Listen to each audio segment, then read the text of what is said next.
let's continue with chapter 0, but now focus in the units that we are going to use for this class for astronomy. In fact, in this class we are going to go very specific for the international system of units that is denoted for SI, capital in bold. This in French for Système International, something like that. My French is 0, but it helps more or less. That has been replaced the old USA customary system that come from a medieval system, and it had been adopted almost all worldwide. There are few exceptions. Unfortunately, USA is still one exception. Even when United States of America had been proposed to use one more simple system to replace the old one, but unfortunately it have not successful to be enforced yet. But with the time, you are going to see in several products they are going to start to use more and more the international system if you want to sell in ways internationally. Okay, so let's focus in that we have for the international system, instead to have many units, basically we are going to measure all the physical quantities in 7 basic units. This is going to be very important. In this class we are going to focus only in these 4. The unit, for example, for length is going to be the meter, the symbol that we are going to use m. Time, we are going to use seconds. In a previous video I mentioned this. For mass, kilogram. Be very careful, this is the only unit that has a prefix. In a moment I'm going to talk about prefix, so be very careful because many people think that the unit of mass is the gram. No, in the international system, the basic unit of mass is the kilogram. Temperature, Kelvin, capital K, that we are going to be using to identify the difference between the prefix in lowercase k and the capital K. These are some units that we usually use more in the physical quantities, like luminous intensity, that we have the candles, or electric currents, amperes, or amount of substance, the mole. This is more for chemistry, but basically we are going to focus in these 4, at least for this class. Little by little, it had been introduced the luminous intensity in candles, but still we are going to use some subderivatives from this, based in watts, in some specific frequencies. But probably with the time we are going to be the adoption for astronomy a little bit more and more for the candela. Okay, what about the old United States customary system? And what are the differences that we have between the international system and that previously is based in the old metric system, and what we have? One example, no conversion. Only one example. For unit of length in the international system we use only meters, that's all. But for the United States customary system we can use yards, feet, inch, miles, something exotic, the fathom, and you can see that all the equivalent statement is going to be transformed in meters. So in this system basically we have to move only the decimal point, and remember the prefix, that is one way to use a powers of 10 to try to find which one is going to be the most appropriate scale to use to measure something. So no numbers to memorize like the United States customary system, and this is only to give you one example. This is for length. For time, mass, temperature, we have a lot of conversions, so it's really complicated, this system. So that is the reason the more and more countries are adopting the international system, and probably, if I guess, United States and another 3 or 4 islands are using still the USA customary system or the old English medieval system. Okay, We don't have fractions, so as I mentioned, we move only the decimal point. No long row of zeros. Instead to use that, we use prefix in the international system. We are going to learn in a moment the prefix. We have these symbols that always go all the way to the end, completely to the right. And it's a word standard. So if you want to travel outside USA, unfortunately, you have to learn to use this. Even in England, they are using the international system of units.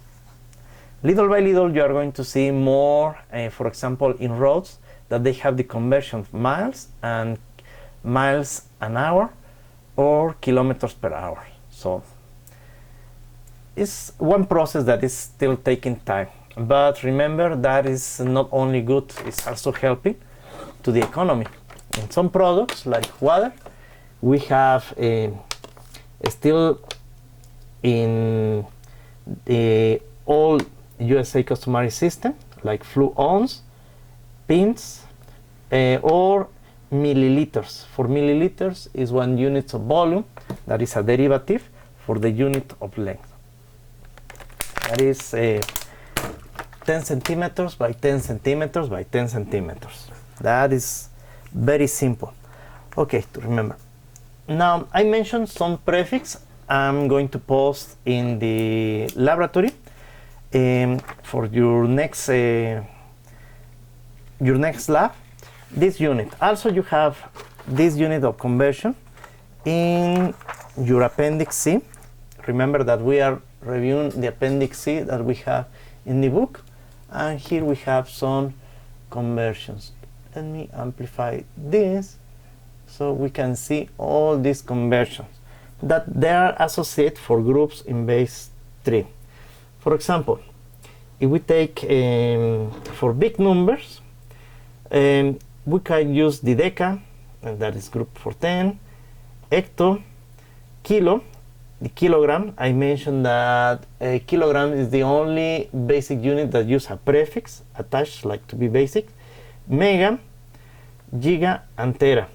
Probably you are familiar with the use of these words in the binary system used for computers. We need to be very careful. They use a different system. It's a binary system, not a decimal system. But still, as I mentioned, we are adopting several international standards. But for example, mega, it corresponds to millions, giga, for billions in some countries and also some words, so we need to be very specific, and trillions for tera.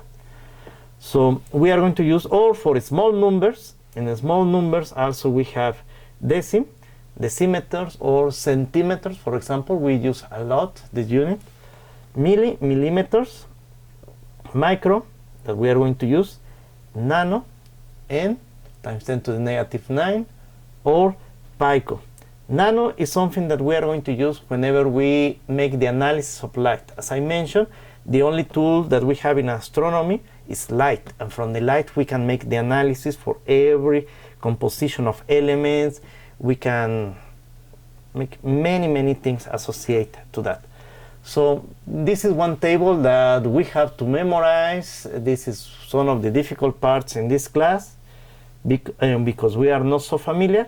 With the practice, we are going to be more familiar little by little. Now, how we find the difference that we have? For example, let me use something that we use in centimeters. If we are going to measure, for example, the length of this eraser, okay, we can measure in several centimeters. Suppose that it says that we have a measurement of, let's see if I have a ruler around here. Apparently not, so I'm going to guess. Suppose that we have 20 centimeters. Okay, in reality, we are going to have some prefix. Be very careful with that. Prefix is something that comes from the Latin pre, that is before, and fix or attached. So it's before and attached to the basic unit. So we need to be very careful. A prefix never can be alone without a unit. This is going to be something important to remember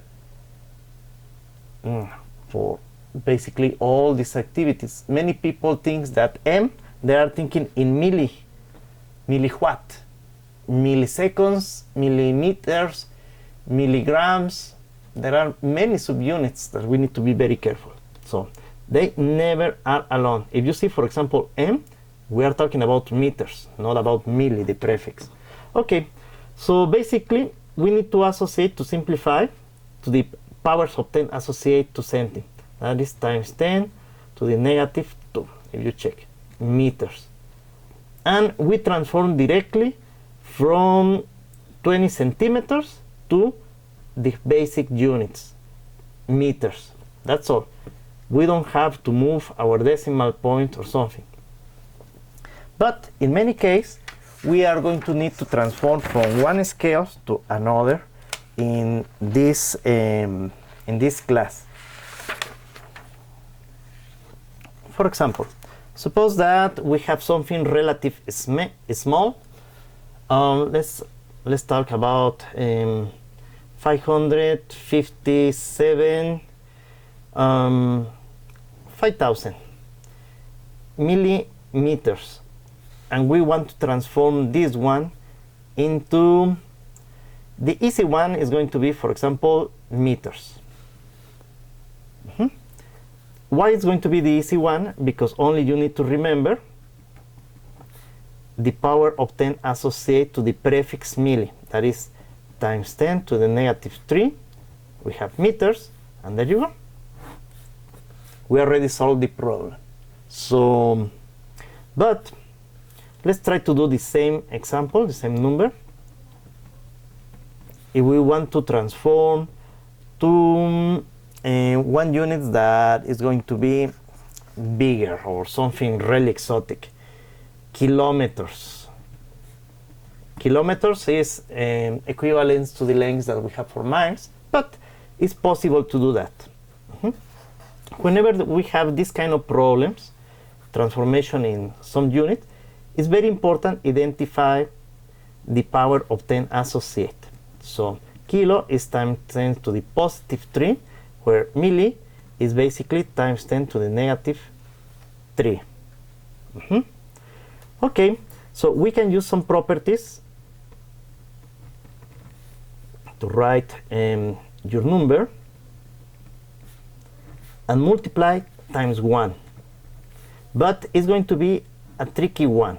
In powers of 10, we learn that any number in multiplications, we are going to add the exponents. So we need to cancel at the same time this exponent with this minus 3.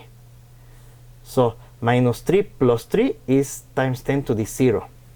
So what I'm doing is 10 to the 0, that is 1. So I am multiplying all this times 1. So I'm not doing nothing. But we can keep, for example, this part, that is the kilometer, and solve this system. Times 10 to the minus 6, and we don't even have to move my decimal point.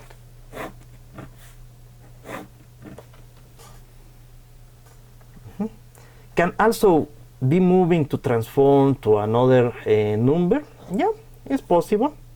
So if you don't want to express these quantities and you want to see something more simple, remember your inverse ruler of powers.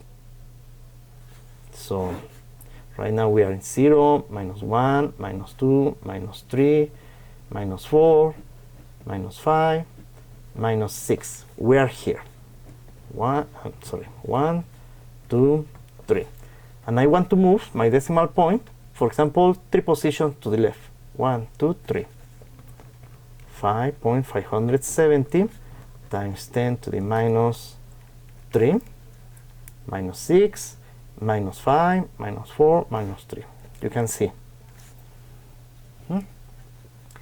And still express in the quantity kilometers without lose the quantity. So this and this are exactly the same expressions.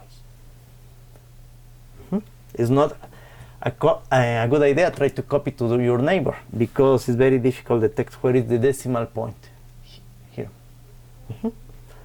Or let's try to do another example. So powers of 10, basically an international system has this property that you only need to move your decimal point and remember your prefix. We went from a small number to a big number. What about a big number? Let's try, for example, 0.59, and let's try out gigagrams,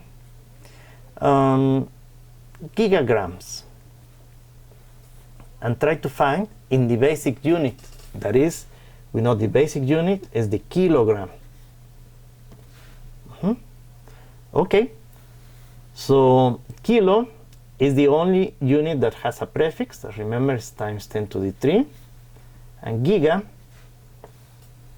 has times 10 to the 9. So we're talking about billions of grams. Okay, so after you identify your expression, write this, write a parenthesis, you have the subunits here, and express this quantity and try to cancel at the same time. Minus 3. Minus 3 plus 3, we have times 10 to the 0, that is 1. So basically we multiply times 1. We keep this part and we solve this. So 0.59 times 10, 9 plus minus 3 is 6. We keep the kilograms.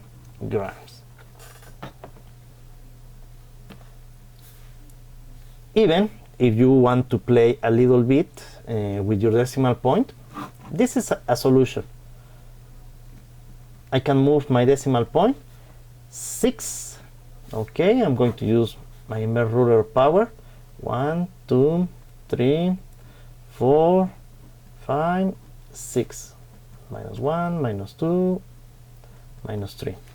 I am here. I'm going to move my decimal point in position to see 6, 5, 4, 3 times 10 to the 3 kilograms.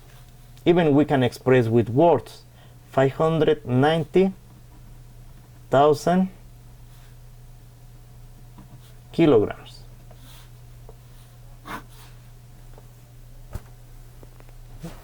If you want to keep moving your decimal point, another 3 position is possible. 3, 2, 1, 0. We never write, but you can see it's exactly the same quantity. So that is how simple is the international system. You only need to move your decimal point from one side to another to express in better quantities. For example, if we are talking about fractions of seconds, that is things that happen really, really fast, we are going to be talking in this class about the Big Bang. We are going to talk about things that nuclear process that happen in the interior of the stars very, very fast. So let's suppose that they are going to be in, let's try to see centiseconds, and we want to transform this one in something even smaller, nanoseconds.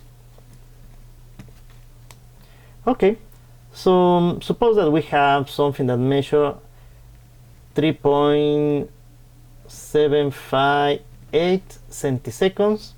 How many nanoseconds is that? One more time, identify the prefix, before, fix to the unit. The unit is a unit of time. So centi is times 10 to the minus 2, nano is times 10 to the minus 9 seconds. So basically it's like to be from the point minus 2, move all the decimal point to the 9, but there are many positions. Let's use the mathematical way. The tricky one. Multiply times a tricky one. Minus 9, we have express it here, and cancel at the same time. -9, to cancel that -9, we need a positive 9. Okay, we keep this nanoseconds, and we solve this system. -2 plus -9, we have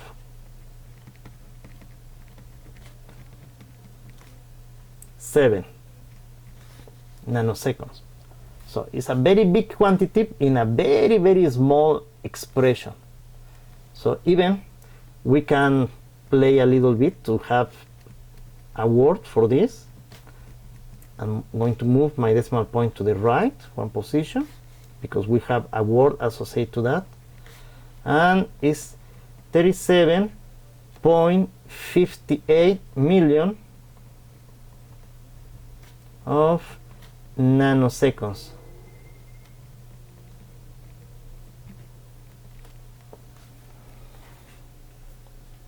Can you see? So in this way we can keep moving between the prefix, but we need to try to remember that we have in groups of 3 these tables. For micro, let me make a zoom. Micro, we need to be very careful. That is a Greek letter, mu. It looks like an stilized M. It's like the granny of the M. And nano, for example, for M is milli, but we don't need to be confused with meter. Remember, for a prefix, it's pre before and attached. If we just see an M alone, we're talking about meters.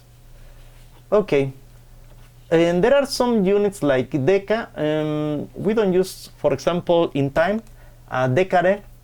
So we are talking about 10 years.